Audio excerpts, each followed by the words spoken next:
Avez-vous déjà eu l'impression que votre famille est maudite? Je vis avec ma grand-mère, ma mère et ma grande sœur. Je suis entourée de femmes, mais pas un seul homme. Ça doit être une malédiction parce que mes grands-parents ont eu un mariage terrible. Et le mariage de mes parents aussi avait été un vrai fiasco. Donc ça a rendu ma mère et ma grand-mère super allergiques aux hommes. Elles pensaient que tous les hommes étaient dangereux. Et nous avertissaient toujours, ma sœur et moi, de ne pas nous approcher des garçons. Au fait, je m'appelle Myriam et ma sœur s'appelle Axel. C'est la gentille qui écoute toujours ce que disent maman et grand-mère. Et je suppose qu'on peut dire que moi, je suis l'enfant rebelle. La plupart de mes amis étaient des garçons. Mais bien sûr, ma famille ne le savait pas.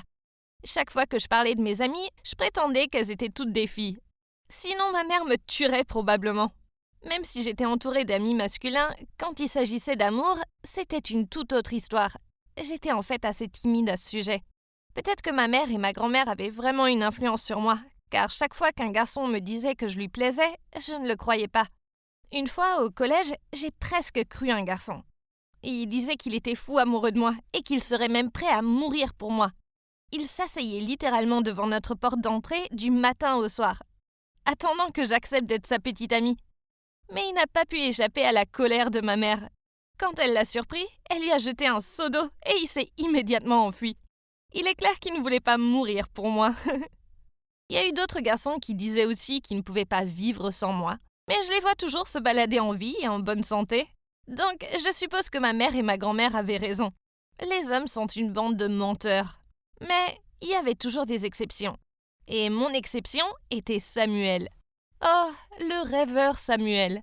Je l'ai rencontré dans un magasin de disques. Et nous sommes allés chercher le même disque exactement au même moment. J'ai eu le coup de foudre dès le premier regard. Tous ces avertissements sur les garçons ont quitté ma tête. Et je pouvais à peine voir. Mes yeux s'étaient transformés en émojis de cœur. La suite a marqué l'histoire. Nous sommes tombés amoureux l'un de l'autre.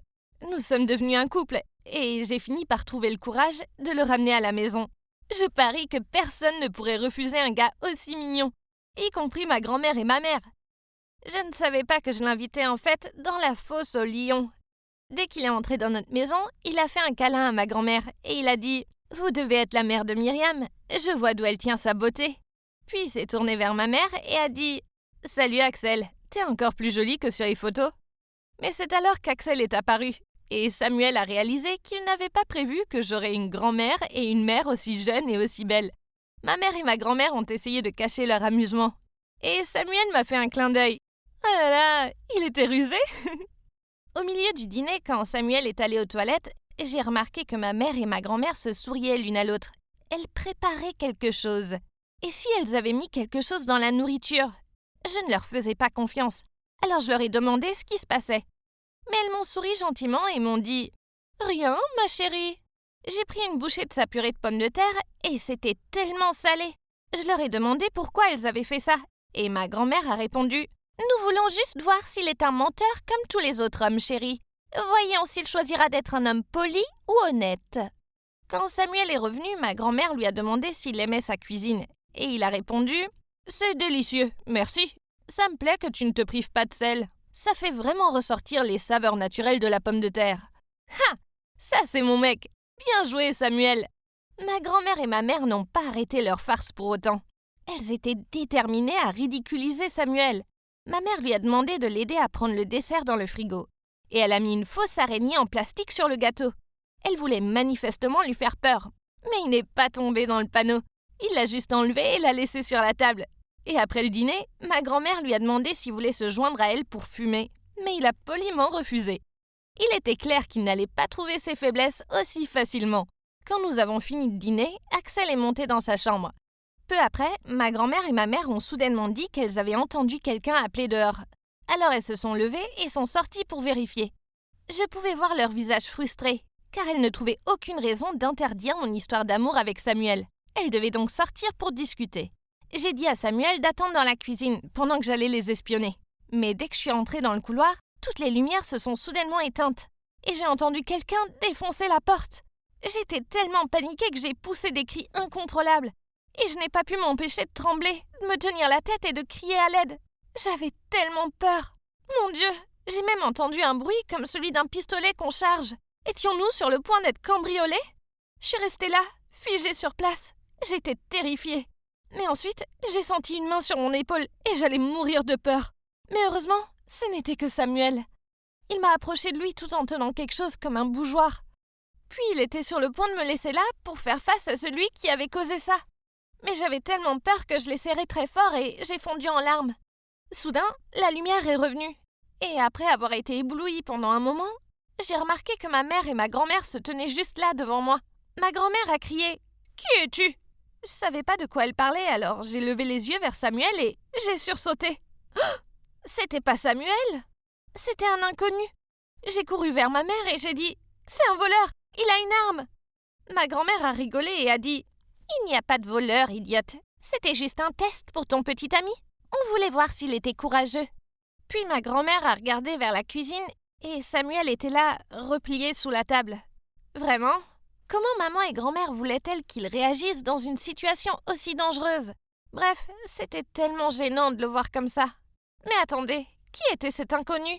Soudain, il a parlé et a dit « En fait, je suis Baptiste, le petit ami d'Axel. » Ma mère et ma grand-mère ont été choquées. Ma mère a crié à l'étage « Axel, descends tout de suite !» Eh bien, c'était gênant. Il s'est avéré que Baptiste et Axel sortaient secrètement ensemble depuis plus d'1 an. Il avait même une échelle de corde qu'il utilisait pour monter dans sa chambre chaque week-end. Je n'arrivais pas à le croire. J'ai lancé un regard vers Axel. Tout ce temps, j'ai cru que cette jeune fille était innocente et qu'elle lisait dans sa chambre, alors qu'en fait, elle faisait semblant de croire à tout ce que maman et grand-mère disaient et qu'elle se faufilait avec un petit ami derrière notre dos. Bien qu'on ne puisse pas nier que Baptiste était un bon gars. Dès que les lumières s'étaient éteintes, il avait caché Axel dans un coin et était descendu pour enquêter et s'occuper de moi, sans se soucier du danger. Pauvre Samuel, il n'avait pas réussi ce test-là. Mais je ne pouvais pas lui en vouloir. Quant à ma mère et ma grand-mère, elles étaient tellement choquées qu'elles ne pouvaient même pas parler. Axel leur a demandé d'accepter Baptiste et de leur donner la permission officielle de sortir ensemble. Mais ma mère et ma grand-mère l'ont simplement ignoré et sont allées dans leur chambre. Après ça, Baptiste était souvent là. Mais ma mère et ma grand-mère l'ont traité de la même façon qu'elle l'avait fait avec Samuel, en n'arrêtant pas de le tester. Un soir, elles ont même fait un test pour voir s'il était intelligent. Et elles ont même envoyé de faux messages sur le téléphone de Axel en prétendant être un autre gars pour voir s'il serait jaloux. Mais il n'est pas tombé dans le panneau. Axel et lui formaient un couple solide. Pauvre Baptiste et Samuel, ils n'avaient pas de répit. Ma mère et ma grand-mère disaient constamment que Samuel était un lâche et que Baptiste était sournois. Et elles étaient si grossières avec eux.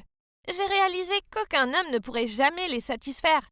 Leur passé les hantait toujours et leurs préjugés étaient si extrêmes. Mais peu importe à quel point elles détestaient nos petits amis, Axel et moi n'allions pas abandonner. L'anniversaire de ma grand-mère est arrivé. Et Axel et moi avions dit que nous avions un gros cadeau pour elle. La réponse de grand-mère a été « Les filles, le seul cadeau que je veux maintenant, c'est que vous larguiez toutes les deux vos petits amis. C'est la seule chose qui me rendra heureuse. » Axel a souri et a dit « Bien sûr, grand-mère, tout ce que tu veux. » Puis elle a sorti un test de grossesse et a dit « Mais grand-mère, je vais avoir un bébé avec Baptiste, mais si ça peut te faire plaisir, je romprai avec lui et j'élèverai le bébé toute seule, comme tu as élevé maman et comme maman a élevé Myriam et moi. » Ma mère et ma grand-mère semblaient sur le point de s'évanouir. Et avant qu'elles ne puissent en dire plus, j'ai continué. « Samuel et moi aussi allons rompre, même si je veux que vous sachiez à quel point je l'aime. Si tu préfères que je sois seule pour le reste de ma vie, je le ferai. Parce que, comme tu le dis toujours, les hommes sont du poison. En fait, j'ai décidé d'entrer au couvent. Je quitte l'école et je pars pour le monastère la semaine prochaine. » À ce moment-là, ma mère a fondu en larmes et m'a pris la main en disant « Bébé, non, ne choisis pas un chemin si solitaire, reste avec nous. » Ma grand-mère pleurait aussi et prenait Axel dans ses bras en disant « Chérie, ne sois pas stupide, ton bébé ne peut pas grandir sans père. Baptiste est un type formidable.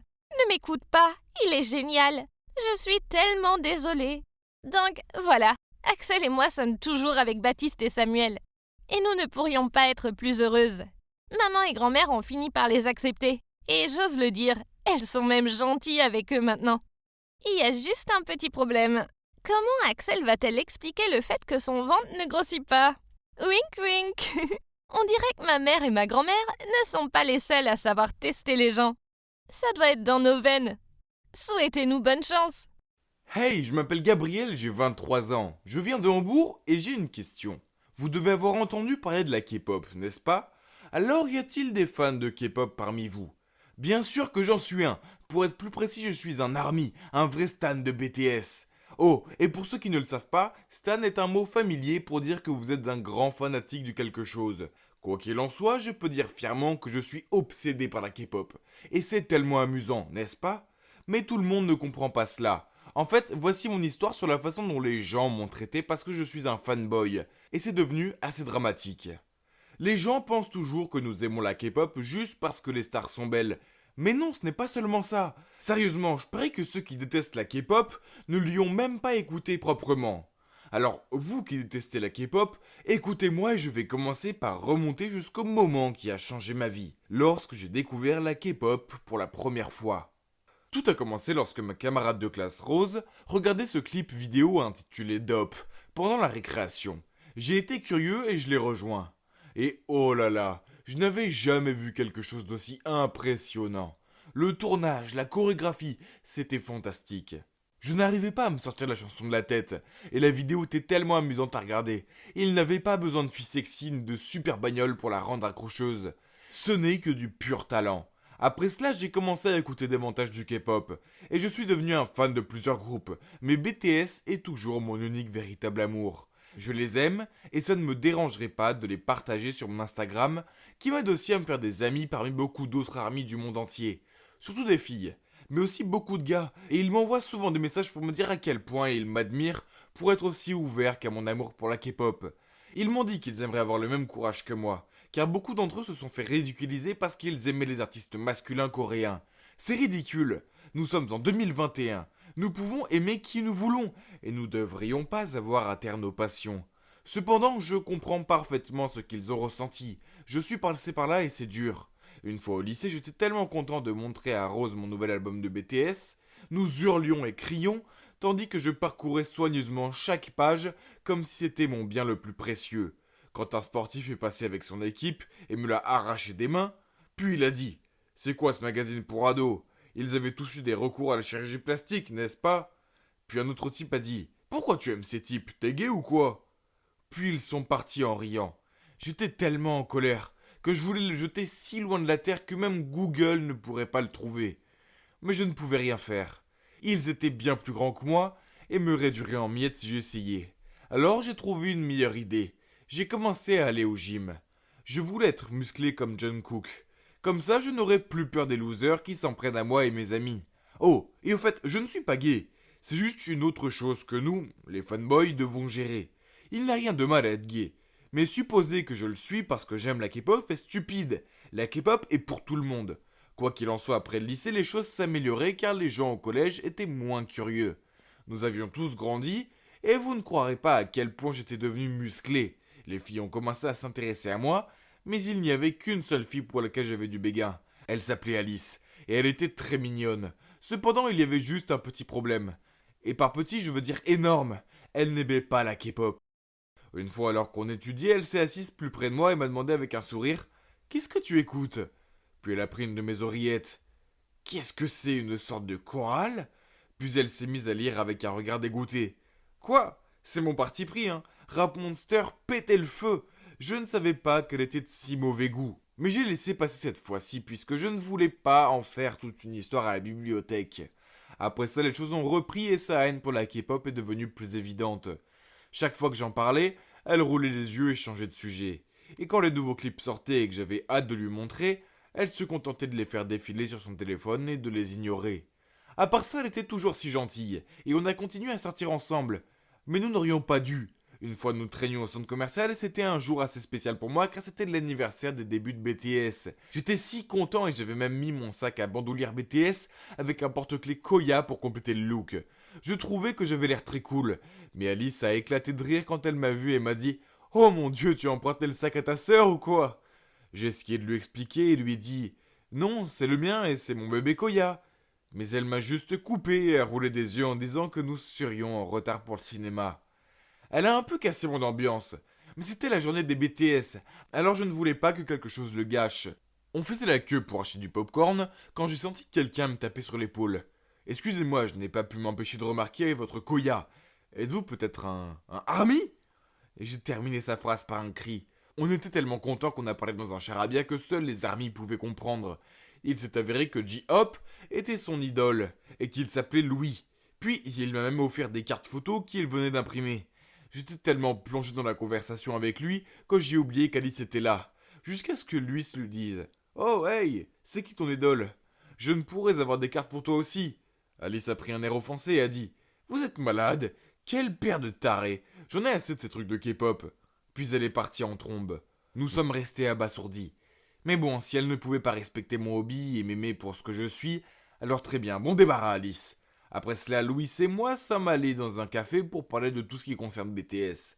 Et jusqu'à ce jour, nous sommes toujours bons amis, et je suis reconnaissant d'avoir mis un terme à ma relation avec cette horrible fille. Après cette relation, j'ai laissé ma vie amoureuse un peu de côté, car j'étais occupé à regarder des vidéoclips en streaming, à voter pour BTS lors des remises de prix, et à suivre tout leur contenu en plus de mes études. J'étais parfaitement heureux de vivre ma petite vie de fanboy, sans aucune fille. Mais un jour, tout a changé. J'étais dans le bus pour aller en cours, car je ne me sentais pas assez bien pour conduire après une nuit blanche à regarder un live stream de BTS. J'ai dû m'assoupir parce qu'à l'instant d'après, je me suis réveillé et je m'appuyais sur l'épaule d'une fille. Je me suis rapidement excusé auprès d'elle et elle a simplement ricané. Puis j'ai regardé de plus près et, oh mon Dieu, je n'avais jamais rencontré une aussi belle fille dans ma vie. Elle était comme un mélange de 4 membres de Blackpink. Heureusement, j'étais assez intelligent pour lui demander son numéro et lui proposer de lui offrir une boisson pour me faire pardonner d'avoir presque bavé sur son épaule.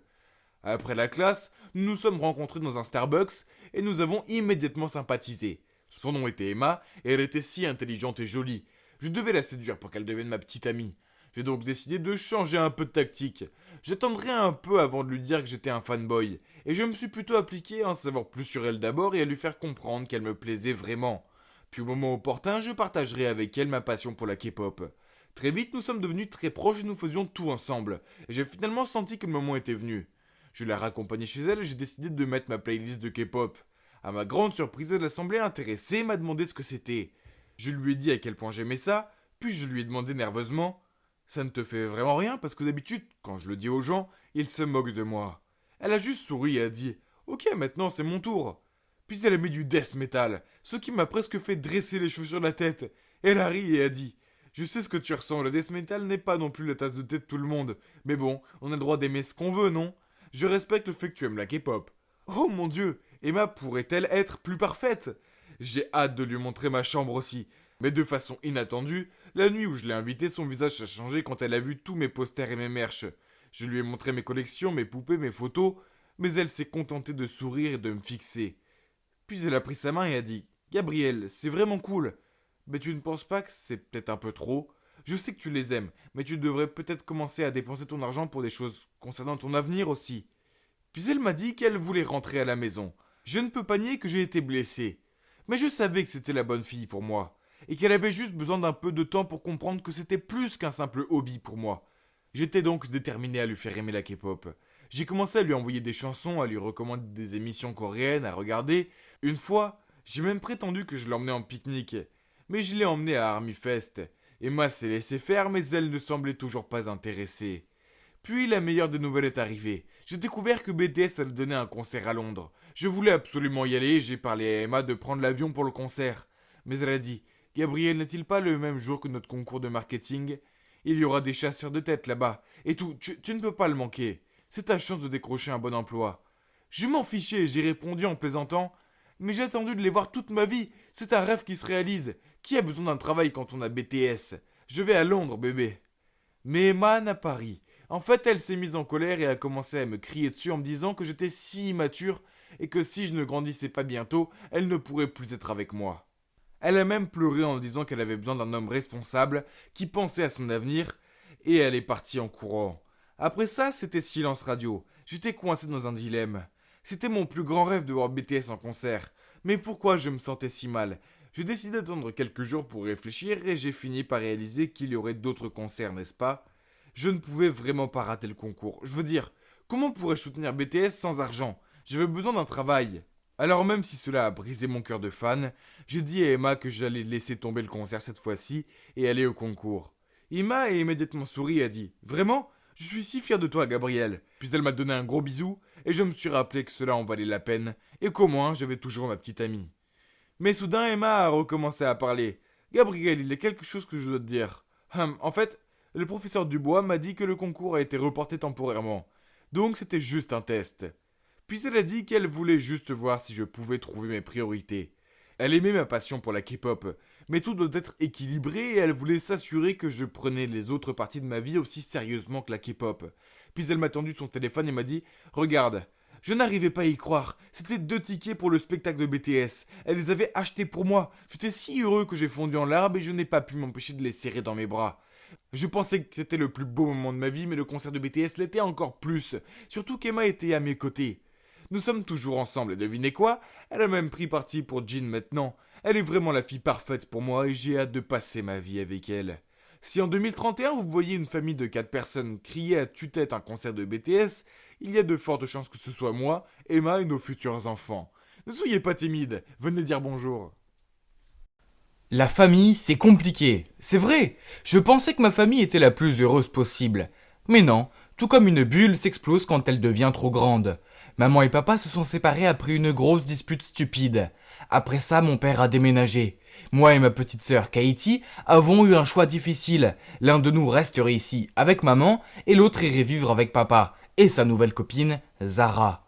Cathy est vraiment douce, gentille et sensible. Alors je ne pensais pas que bouleverser sa vie et la faire vivre avec une nouvelle belle-mère serait une bonne idée. Je suis un grand frère, protéger ma petite sœur était mon devoir. Donc, c'était réglé. Katie est restée avec maman et j'ai emménagé avec papa et Zara. Quelques mois plus tard, maman est tombée amoureuse d'un certain Valentin et l'a épousé. Je n'étais pas très convaincu par Valentin. Je ne l'avais rencontré que quelques fois, mais il semblait trop prétentieux à mon goût. Bref, revenons à papa, et il s'avère que ma vie avec eux était une partie de plaisir. Et il me laissait sortir quand je voulais, et il me faisait à peine faire des tâches ménagères. Au contraire, Zara n'était pas une personne méchante. Elle me traitait comme un membre de la famille, et, pour mon 16e anniversaire, elle a même suggéré à mon père de me surprendre avec ma propre voiture. Des jours heureux. Mais il y avait un hic. D'après les messages de ma sœur, je sentais que les choses n'étaient pas si roses avec elle. Donc je suis allé lui montrer ma nouvelle voiture. Enfin, c'était juste une excuse pour aller vérifier comment ça se passait. Je suis entré dans la maison pour trouver Katie en train de vider le lave-vaisselle. Elle pleurait. Je comprends, les tâches ménagères sont nulles, mais ce n'était pas assez terrible pour faire pleurer quelqu'un. Il y a quelque chose qui cloche. Je lui ai préparé une boisson et on s'est assis et on a parlé. Elle m'a dit que c'était Valentin, qu'il ne l'aimait pas et qu'il lui causait toujours des problèmes. Katie a dit « Il m'a toujours considéré comme une épine dans le pied, car il voulait que maman passe tout son temps avec lui. Il exigeait que je fasse toutes les tâches ménagères, mais quand maman rentrait du travail, il disait qu'il les avait faites. Si j'essayais de lui poser des questions à ce sujet, il me mettait dans le pétrin et en racontant des mensonges à maman à mon sujet. Comme la fois où il a dit que je l'avais insulté et que j'avais volé 20 $ dans son portefeuille. Je n'ai pas aimé ce que j'ai entendu, donc je lui ai demandé « As-tu essayé de dire à maman ce qui se passe ?» Elle a hoché la tête et a soufflé. Oui, elle a dit que je suis juste paresseuse et jalouse. J'ai répondu « On dirait que maman est aveuglée par l'amour. » Ne t'inquiète pas, sœurette, elle va bientôt revenir à la raison. Elle a retenu ses larmes et a dit « Je l'espère, Thomas, parce que ça craint vraiment ici. Je lui ai dit de me prévenir la prochaine fois que Valentin faisait quelque chose de louche. Waouh, il s'avère que ce type aime donner des coups bas. Quelques jours plus tard, il a remplacé l'huile de cuisson par du whisky, et quand maman a commencé à cuisiner, tout a pris feu. Valentin s'est précipité à la rescousse et il a accusé Katie en disant qu'il l'avait vue tenir la bouteille de whisky hier soir. Mais il a supposé qu'elle essayait simplement de la voler. Puis il a dit à maman que Katie avait insisté pour qu'il cuisine son steak. Donc la farce devait lui être destinée. Maman l'a tout de suite cru et l'a puni en lui faisant manquer le bal de l'école et en lui faisant faire des tâches ménagères à la place. Pauvre Katie, elle était si bouleversée. Mais une semaine plus tard, Valentin le sournois a encore frappé. Cette fois, Katie l'a vu remplacer la mayonnaise light de maman par de la mayonnaise complète. Katie s'est précipitée chez maman pour l'attraper en flagrant délit, mais quand elle est arrivée, elle l'a vu étaler de la mayo light sur son bagel. Maman a crié sur Katie pour avoir dit des mensonges sur son beau-père, et l'a puni encore une fois. C'était nul. Ma sœur est la plus gentille des filles, et elle ne mérite pas ça. Sans parler du fait que certaines de ses farces semblent dangereuses. Pas tant celle de la mayonnaise, mais celle du feu aurait pu mal finir. Ce Valentin devait arrêter de jouer. et il était temps que je lui montre que personne ne s'en prend à ma petite sœur. Donc j'ai suggéré que nous échangions les choses pendant quelques semaines. Katie irait vivre avec papa et apprendrait à connaître Zara, et moi j'irais vivre avec maman et apprendrais à connaître Valentin. Il est clair que Valentin savait qu'il ne pouvait pas m'embêter, donc la première semaine, il est resté hors de mon chemin. J'ai utilisé ce temps pour faire le plein, me relaxer, apprécier la cuisine de maman et préparer ma vengeance. Quand la deuxième semaine est arrivée, j'étais prêt à faire de la vie de Valentin une misère. Sacré vénard de Valentino. Maman travaillait très dur car Valentin avait perdu son emploi. Alors, en bon fils que je suis, je l'ai conduite à l'épicerie. Maman était si heureuse de mon aide et elle m'a promis de me faire mon omelette préférée. Quand nous sommes rentrés à la maison, maman a appelé Valentin pour qu'il vienne aider à porter les sacs à l'intérieur. Il a essayé de l'impressionner en les portant tous à la fois. Mais l'un d'eux s'est ouvert et les provisions sont parties dans tous les sens, y compris la boîte d'œufs. Oups, maman était furieuse et lui a crié « Voilà ce qui arrive quand on essaye de se vanter et faire l'homme fort. Maintenant, je ne peux pas avoir d'omelette pour mon dîner et j'attendais ça avec impatience. » Haha, voir son expression stupéfaite était tellement drôle. Oui, j'ai fait un trou dans le fond du sac pour que ça arrive. J'en avais pas encore fini avec lui. Aucune chance. Donc les jours suivants, quand maman est partie super tôt pour le travail, j'ai versé des cornflakes partout, jeté du linge sale sur le sol, mis la gamelle du chien sur le canapé et j'ai marché partout avec mes baskets sales. J'ai même emporté le petit déjeuner que maman avait préparé pour Valentin à l'école pour qu'il se réveille affamé et qu'il passe la journée à nettoyer mon désordre. Ah! Naturellement, Valentin n'était pas content de moi. Alors quand je suis rentré de l'école, il m'a forcé à tondre la pelouse. Ce gars avait l'air si fatigué d'avoir passé la journée à débarrasser mes affaires. Alors, ça me va. Quand maman est rentrée et m'a vu, j'ai repris mon souffle et j'ai dit « J'ai eu une journée chargée avec l'école, mais Valentin m'a quand même fait faire toutes les corvées. Je suis si fatigué, maman. » Maman s'est précipitée à l'intérieur et a trouvé Valentin en train de regarder des dessins animés. Alors elle lui a crié dessus « Tu es à la maison toute la journée. Alors pourquoi tu ne tonds pas la pelouse au lieu d'obliger mon fils à le faire ? Moi je dois aller travailler et mon fils doit faire des sales corvées. Alors quel est exactement ton rôle dans cette maison ?» Valentin est resté bouche bée. Mais ça ne s'est pas arrêté là, car maman était tellement en colère qu'elle l'a fait dormir sur le canapé. Valentin m'a évité après ça, mais ce n'était pas suffisant. Je devais faire en sorte qu'il laisse ma sœur tranquille. Je devais faire comprendre à Valentin que sa façon de faire était mauvaise. Je savais que maman et Valentin avaient une tirelire dans leur chambre pour leurs futurs enfants. Alors, quand ils n'étaient pas là, je me suis faufilé dans leur chambre, j'ai cassé la tirelire et j'ai caché l'argent dans la veste de Valentin. Ce soir-là, après le dîner, j'ai demandé à maman si je pouvais emprunter ses écouteurs. Elle est allée les chercher dans sa chambre. Juste au moment où Valentin a pris sa veste et est allé partir. Au moment où il a franchi la porte, nous avons entendu un cri affolé à l'étage. C'était ma mère. Elle avait dû trouver la tirelire cassée et a couru en bas en criant après Valentin. Il est resté sur le pas de la porte, confus. Mais elle a vérifié ses poches et voilà, l'argent était là. Elle l'a agité en colère devant son visage. « C'est quoi ça, hein ? Tu vas dépenser les économies pour notre enfant, c'est ça ? Tu ne gagnes pas d'argent, alors arrête de tout gâcher. » Ils se sont disputés dehors. Alors je suis monté dans ma chambre et j'ai regardé par la fenêtre. Soudain, une voiture s'est arrêtée et une fille bien habillée en est sortie. Oh waouh, c'était Katie. Elle a couru vers maman et l'a prise dans ses bras. Puis papa et Zara sont apparus. Il s'avère que Katie a passé un bon moment chez papa. Zara a toujours voulu avoir une fille. Alors quand Katie est arrivée, elle était si heureuse qu'elle l'a emmenée faire du shopping, l'a coiffée et l'a gâtée. Quand maman a regardé sa propre fille qui avait une meilleure vie avec sa belle-mère, j'étais sûr qu'elle a réalisé à quel point elle était mauvaise. Je pouvais voir son visage honteux. Je me suis précipité en bas et j'ai salué ma sœur. Puis je me suis tourné vers maman et lui ai dit « Maman, tu devrais t'occuper davantage de Katie. Tu vois, Valentin me maltraitait. Tu ne sais pas à quel point il était dur avec elle. Nous t'aimons, alors fais confiance à Katie comme tu m'as fait confiance. » Puis je me suis tourné vers Valentin. « Tu es son mari, mais cela ne veut pas dire que tu peux nous remplacer dans le cœur de notre maman. Les mamans aiment toujours plus leurs enfants. Ne sois pas enfantin et n'essaye pas de les séparer ou je reviendrai. » Et je lui ai fait un clin d'œil. « Ouais, ok. » Il a grogné puis il s'est retourné vers Cathy et a dit « Je suis désolé, Katie. Que dirais-tu de commencer une nouvelle page ?» Katie a souri gentiment et elle a dit « Ok, j'aimerais bien. » On dirait que j'ai sauvé la journée. Maintenant, Valentin savait que s'il s'en prenait encore à Katie, je serais de retour. Après ça, maman a continué à faire toutes les corvées à Valentin. Mais Katie, qui est une fille adorable, l'a aidé. Quant à moi, je suis retourné à ma vie chez papa. J'y allais plus souvent pour voir Katie et déposer maman à l'épicerie. Et Katie venait souvent faire des barbecues et se faire dorloter par Zara. Donc à la fin, tout a fonctionné et maintenant, nous sommes une grande famille. Dingue et totalement disparate. Mais bon, Tant que tout le monde est heureux et n'essaye pas d'embêter ma petite sœur, ça me va.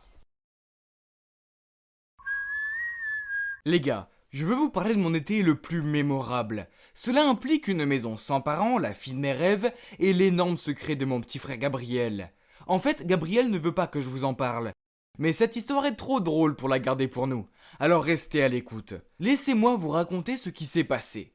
Imaginez la scène. Je suis là à manger des cornsdogs quand mes parents annoncent qu'ils partent en vacances pour leur 20e anniversaire de mariage. Cela signifie que je serai seul à la maison toute la semaine dans notre grande ferme entourée de vastes champs. Ça a l'air génial, non ? Mais attendez, c'était encore mieux quand mes amis d'enfance qui vivaient maintenant dans une autre ville étaient aussi de retour en ville pour les vacances d'été. Bien sûr, mes parents m'ont permis de les inviter pendant leur absence. Tellement nos familles étaient proches. Oh mon Dieu, je n'ai pas vu Jules depuis plus d'1 an, et sa sœur Amandine aussi. Ouais, je ne devrais pas dire que j'ai le plus gros béguin pour la sœur de mon meilleur ami, mais c'est le cas. Bref, ça allait être un été au paradis. Mais vous savez, l'homme propose et Dieu dispose. Il s'est avéré que mes parents n'allaient pas prendre Gabriel avec eux parce qu'ils estiment que j'étais assez grand pour m'occuper de mon petit frère. Ah, quelle déception. Comment je pourrais impressionner Amandine quand j'ai un enfant pleurnichard à ma charge ? Je devrais réfléchir rapidement.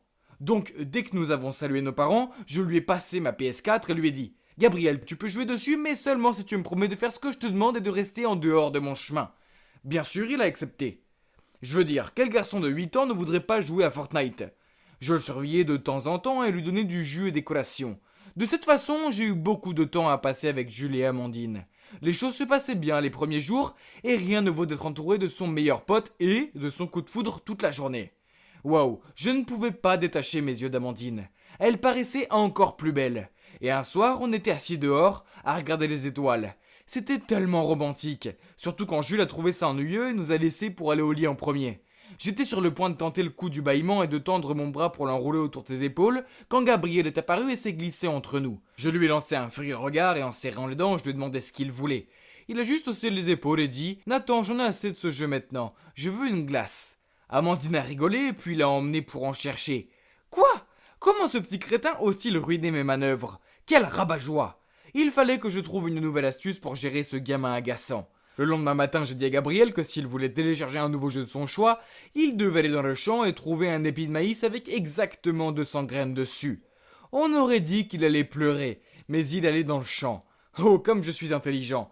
J'ai envoyé mon petit frère se balader. Je m'attendais à ce qu'il abandonne au bout de quelques heures, mais non. Il a cherché toute la journée. Il a même réussi à entraîner Jules pour l'aider. Au final, il a quand même dû revenir les mains vides. Quoi qu'il en soit, je dois remercier mon stupide frère de m'avoir permis de passer un si bon après-midi avec Amandine. Cette nuit-là, on s'est assis tous ensemble dans le salon et on a raconté des histoires de fantômes effrayantes. J'espérais qu'Amandine flipperait tellement qu'elle se blottirait contre moi pour se protéger. Alors je leur ai parlé de la maison vide en haut de la route, qui était aussi la propriété de notre famille. Mes grands-parents y vivaient, mais elle était abandonnée depuis plus de 40 ans. Il y avait beaucoup de rumeurs sur le fait qu'elle était hantée. Un fermier a dit qu'il avait vu une femme fantôme près de la fenêtre, mais qu'elle s'était volatilisée. Et quelques d'autres ont affirmé avoir vu une silhouette effrayante sortir de la maison et les poursuivre. Amandine a gloussé puis a dit « Oh effrayant, on devrait aller voir. » Quoi ? Ce n'était pas ce que j'avais en tête. En fait, elle ne semblait pas du tout effrayée. Je ne voulais pas y aller. C'était vieux et effrayant, et rien que d'y penser me donne la chair de poule. Heureusement pour moi, Gabriel nous a fortement découragés en disant qu'il avait entendu quelqu'un pleurer dans cette maison. Et nos parents ne nous ont pas permis d'y aller. Et puis, venu de nulle part, j'ai senti un vent glacial souffler sur moi en sifflant, ce qui a fait dresser les cheveux sur ma tête. Et boum ! Les lumières se sont éteintes, laissant passer la pièce entière dans l'obscurité. Tout le monde était confus. Que diable se passait-il ? Je ne voulais pas mourir maintenant, pas tant que je n'avais pas encore fait part de mes sentiments à mon béguin. J'étais perdu dans mes pensées terrifiantes quand la lumière est revenue. Et tout le monde a immédiatement éclaté de rire. Oh mon Dieu ! Je me suis retrouvé assis sur les genoux d'Amandine, la tête entre les mains. Il s'est avéré que c'était mon vilain petit frère qui avait éteint la lumière pour faire une farce. Quelle humiliation! Au moins Amandine a changé d'avis sur sa volonté de visiter la maison hantée. Mais les jours suivants, des choses bizarres ont commencé à se produire. Je suis allé chercher un truc à grignoter dans mon butin secret sous mon lit, mais qu'est-ce que c'est ? Toutes les barres sneakers avaient disparu. Ça ne pouvait pas être Gabriel puisqu'il détestait les sneakers, n'est-ce pas ? Ensuite, alors qu'on regardait un film, Amandine a commencé à trembler. Alors, étant le gars génial que je suis allé la chercher une couverture pour elle, mais toutes les couvertures avaient disparu. Quand je suis retourné et que j'en ai parlé à Jules et Amandine, Amandine a dit que c'était étrange, car l'autre jour elle me trouvait pas son pyjama. Et le paquet de gâteaux rats de Jules avait aussi disparu. Alors il y avait un vrai fantôme dans notre maison. Quant à mon frère, il agissait comme s'il était hanté. Il ne parlait presque plus et pendant 3 jours d'affilée à 18h précises, il disparaissait de la maison pendant des heures. C'était vraiment étrange, je veux dire. C'est le créneau horaire de son émission préférée. Il ne manquerait jamais Adventure Time sans une bonne raison.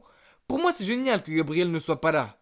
Mais comme je suis le frère aîné, je dois quand même garder un œil sur lui car maman et papa n'auraient pas été très contents si je le perdais ou quelque chose du genre.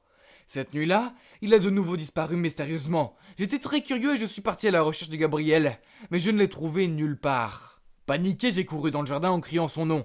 Finalement, j'ai senti une main frapper sur mon épaule. Mon cœur battait la chamade.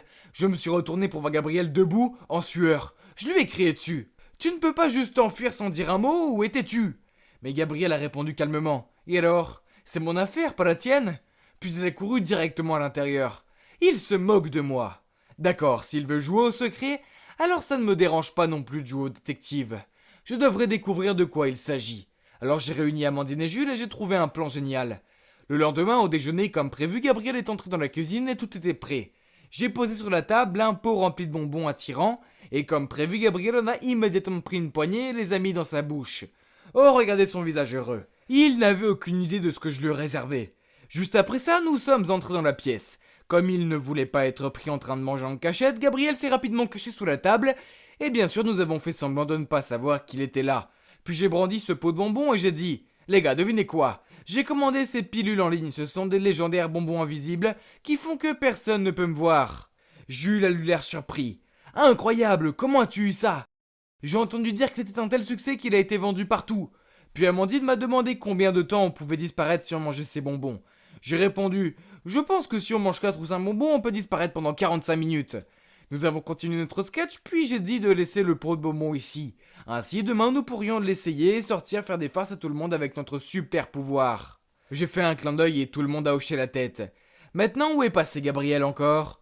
J'ai demandé et tout le monde a hoché la tête. J'ai encore attrapé une pomme et je l'ai fait tomber par terre. Puis j'ai immédiatement regardé sur la table pour la chercher tout en faisant semblant de ne pas voir Gabriel. Il avait l'air absolument stupéfait, essayant de ne pas faire de bruit.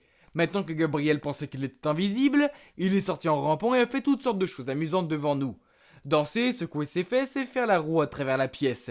C'était si difficile de garder un visage neutre et d'ignorer son existence. Puis à 18h, Gabriel a quitté la maison avec un sac à dos. Mais comme il se croyait invisible, il est passé devant nous sans hésiter. Il n'a pas oublié de me tirer la langue avant de partir. Hein, quel idiot! Nous l'avons suivi et devinez quoi, il est allé dans la maison abandonnée.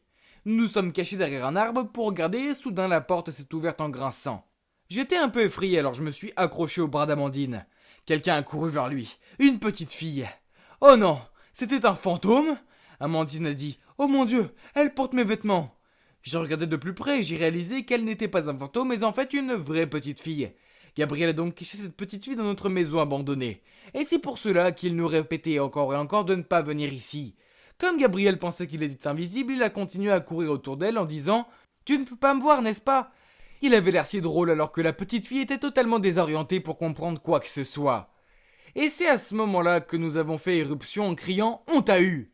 Bien, bien, bien. Regardez qui est le grand gars qui cache sa petite amie ici. J'ai sorti le sac à dos de Gabriel qui était rempli de barres de sneakers et d'autres objets manquants. Gabriel était choqué et bafouillé. Ce n'est pas ce que tu penses. La petite fille a fondu en larmes et a dit « Je m'appelle Zara, je me suis perdu et Gabriel m'a aidé. » Gabriel a dit qu'il avait rencontré Zara un jour dans le champ de maïs. Elle était seule et avait faim alors il l'a emmenée ici et s'était occupé d'elle. Il n'a pas osé nous dire parce qu'il avait peur qu'on se moque de lui. Oh, je ne pensais pas que mon petit frère, habituellement stupide, était capable de faire de si bonnes choses. Alors je l'ai pris dans mes bras et j'ai dit « Je n'en veux à personne, Gabriel, tu as fait ce qu'il fallait et Zara, tu seras en sécurité ici. Emmène-la chez nous et j'appellerai quelqu'un pour l'aider. » Heureusement, la police a déclaré qu'elle recherchait également un enfant disparu. Et le lendemain, Zara a retrouvé ses parents. Il s'est avéré qu'elle se trouvait dans une gare bondée lorsqu'elle s'est perdue. Confuse, elle a suivi un homme portant le même chemise que son père, et c'est ainsi qu'elle s'est perdue dans nos champs. Oui, mon frère est un peu agaçant parfois, mais c'est un bon garçon avec un bon cœur. Depuis, on s'est rapprochés et j'ai utilisé mes économies pour récompenser mon frère avec une console à lui tout seul. Quant à moi et Amandine, disons que notre relation est toujours dans la zone d'amis pour l'instant. Mais Jules a peut-être remarqué quelque chose et il ne semble pas s'y opposer. Alors laissez-moi un peu de temps et souhaitez-moi bonne chance. Oh mon adorable petit Jack, je suis heureuse que tu sois de retour. Tu m'as tellement manqué. Ce sont les premiers mots prononcés par ma mère après m'être éveillé d'un long sommeil. Mais pourquoi ne pouvais-je pas bouger mon corps? Oh mon Dieu, est-ce que j'étais paralysé? Un médecin est arrivé et m'a tout raconté. D'où Jésus? J'ai été dans le coma pendant 5 mois. Oui, vous m'avez bien entendu. Pas 5 jours, pas 5 semaines, mais 5 foutus mois. La bonne nouvelle, c'était que je n'étais pas paralysé, j'avais juste besoin de faire une thérapie pour renforcer mes muscles. Vous vous demandez certainement comment je me suis retrouvé dans le coma. Moi aussi, donc j'ai demandé à ma mère. Mon chéri, tu avais tes écouteurs et tu chantais à tue-tête. Tu chantais si fort que je pouvais t'entendre du jardin. Alors je t'ai fait signe de baisser d'un ton, mais tu as trébuché sur tes baskets, tu es tombé de la fenêtre et tu t'es tapé la tête sur le pot de fleurs. Mais quoi? C'était trop bête! Pourquoi ça ne pouvait pas être quelque chose de plus cool, comme me battre contre un voleur ou affronter un requin ou n'importe quoi? Quoi qu'il en soit, la thérapie est devenue ma norme. Mais où étaient mon père, ma copine Jenny et mon meilleur ami Ben? Aucun d'eux ne m'a rendu visite, même pas une seule fois, et ils ignoraient mes messages et mes appels. J'ai demandé à ma mère ce qu'il en était, et elle m'a répondu que mon père était en voyage d'affaires, que Ben avait déménagé et que j'avais rompu avec Jenny avant de tomber dans le coma. Hein? On avait rompu? C'est pas possible. Je ne me souvenais pas d'avoir rompu. En fait, la dernière chose dont je me souvenais était de lui avoir envoyé un sticker ringard d'un chat en lui disant qu'elle était miaougnonne. Oh là là, ça craignait. Finalement, j'ai pu sortir de l'hôpital. Mon premier arrêt a été chez Jenny. J'ai frappé à la porte et elle a fini par sortir la tête. Jack? Tu es réveillé? Oui, exactement, je suis réveillé. Je lui ai demandé pourquoi nous avions rompu et elle m'a dit que ce n'était pas le cas. La seule façon qui l'avait poussée à ne pas répondre à mes appels était qu'elle croyait que c'était une blague. Puis elle m'a dit de rentrer chez moi parce qu'elle était occupée à l'instant et elle m'a fermé la porte au nez. Bizarre. Mais au moins, on n'avait pas rompu. Peut-être qu'elle était nerveuse. Oh, et elle voulait se coiffer et se maquiller pour être jolie devant moi. Ouais, ça devait être ça. Tout s'éclairait maintenant. Les filles étaient vraiment bizarres parfois. Bon, je devais aller au lycée le jour suivant, mais je savais qu'il fallait que je me reconnecte avec le monde d'abord. Donc j'ai fait quelques recherches sur internet. Et quoi? Donnez-moi des mouchoirs, je vais pleurer. Ma série préférée Supernatural était terminée. Pour de vrai cette fois-ci. Oh mon Dieu! Après 15 ans, comment avait-il pu faire ça? Oh waouh! Il y avait autre chose. Trump n'était plus président. Et c'est quoi toutes ces danses sur TikTok? Tout ça, ça me donnait mal à la tête. Alors je suis allé me coucher. Le lendemain matin, à l'école, tout le monde s'est précipité sur moi pour me serrer dans ses bras ou me taper dans la main. Quand je suis rentré en classe, enfin, tout le monde à l'exception de Ben. Purée, tu parles d'un ami? Mais attends, il n'était pas censé avoir déménagé? Avec mes charmes, ma bonne mine, mes talents sportifs et les plus belles meufs de l'école, j'étais un mec super populaire. Pas étonnant que tout le monde semblait ravi de me revoir. C'était cool d'être de retour. Mais quand mon prof est arrivé, il m'a regardé de travers et m'a dit que je n'étais pas dans la bonne classe. On m'avait renvoyé en première parce que j'avais raté trop de cours. Mais quoi? Je ne pouvais pas passer mon diplôme avec mes camarades? Mais quelle poisse! Je me suis assis avec les premiers et oh purée, on aurait dit Dwayne Johnson. The Rock, assis dans une classe de maternelle. Ils avaient tous l'air de gamins à côté de moi. Je n'avais jamais été aussi soulagé d'aller manger de toute ma vie. Je me suis dépêché de me rendre à la cantine et j'ai vu Jenny. Alors je l'ai enlacée dans le dos. Et pourquoi avait-elle un ballon sous son t-shirt? J'étais sous le choc quand j'ai vu son ventre. Ouais, ma copine était enceinte. Elle a éclaté en sanglots et a commencé à s'excuser. La pièce s'est mise à tourner et avant que je comprenne, je m'étais évanoui. Je me suis réveillé à l'hôpital. Encore. Cet endroit me rendait sérieusement malade. Le médecin a dit que je devrais y aller doucement, éviter à tout prix d'être stressé. Ah ouais, je venais d'apprendre que ma copine était enceinte après être sortie d'un foutu coma. Dites-moi comment je suis supposé ne pas être stressé. Après ça, maman m'a ramené à la maison. Papa était là. C'était si bon de le revoir. Je l'ai serré dans mes bras, mais il m'a regardé d'un air bizarre et m'a dit qu'il était là que pour prendre quelques affaires. Mais où allait-il à présent? Et c'est là que mes parents m'ont raconté la nouvelle choquante. Ils avaient divorcé. Quoi? Je veux dire, je sais qu'ils se disputaient parfois, mais c'était absurde. Quelque chose avait dû se passer pendant que j'étais dans le coma. Et c'était quoi le truc avec mon père? Il me regardait à peine. C'était bizarre, j'avais l'impression de m'être réveillé dans un univers parallèle. J'ignorais à quel point ça allait devenir carrément insensé. Le lendemain à l'école, j'ai vu la voiture de Ben s'arrêter devant l'entrée. Puis il a ouvert la porte côté passager et a aidé Jenny à descendre. Oh non, pas ça! Maintenant tout devenait clair. Je me suis précipité sur eux et j'ai décoché un coup de poing Mortal Kombat dans le nez de Ben. Bon sang, que ça faisait du bien. Mais ça nous a valu à tous deux une retenue. J'ai dû rester assis dans une salle avec cet enfoiré pendant 1 heure entière. Je n'ai pas pu me retenir plus longtemps. Il fallait que je le confronte. Il a juste haussé les épaules et a répondu « On pensait que tu n'allais jamais te réveiller. Jenny était dévastée, donc j'ai pris soin d'elle pour toi. » Il était sérieux. Il avait pris soin d'elle en la mettant en cloque. Super boulot, mon pote.